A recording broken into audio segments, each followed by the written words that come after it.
I saw this graphic floating around of each Big 12 team's last national title, and clearly only two Big 12 teams have ever won it, BYU in 1984 and Colorado in 1990. And because of ring culture and the internet, a lot of people were clowning on the Big 12, talking about how it's a terrible conference, and look at that, they're not competing for national titles. Who's watching this conference? And I just feel bad for those people, because I feel something that's key to enjoying college football and maximizing your enjoyment out of it is being able to enjoy conferences in a bubble.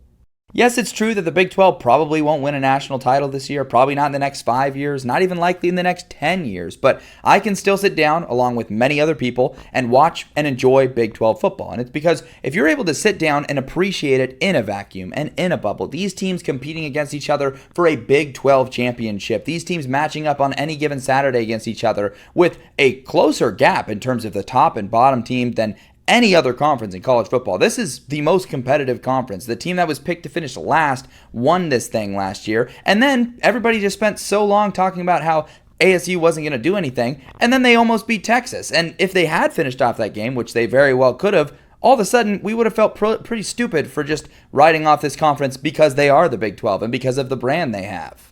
And I know the counterargument could be, well, they're not playing the highest level of football. I'd rather watch the SEC. And the SEC isn't the highest level of football either. That's actually the NFL. Yet you watch the SEC over the NFL sometimes. Why is that? Because you can watch it in a vacuum and you can say, yes, there's no Patrick Mahomes here. Yes, we're not seeing the best players that play football on planet Earth, but we're seeing teams in the SEC compete for an SEC title, compete for a national title, and it's just that same thing on a slightly smaller scale with the Big 12. So I really think anyone that has the mentality that like this is an unwatchable conference or a second tier conference or something like that, if you have that mental adjustment to be able to just appreciate football and fun football in a vacuum for the conference title races and various petty rivalries that exist, you'll have a lot more of an enjoyable time, and you'll catch yourself like watching MAC football and enjoying it. And yes, like Akron is 4-7 and Toledo is 7-4, but there's a conference title game on the line for Toledo or something like that, and you'll find yourself locked in on a Tuesday night. It makes it a much better time, and I know for a fact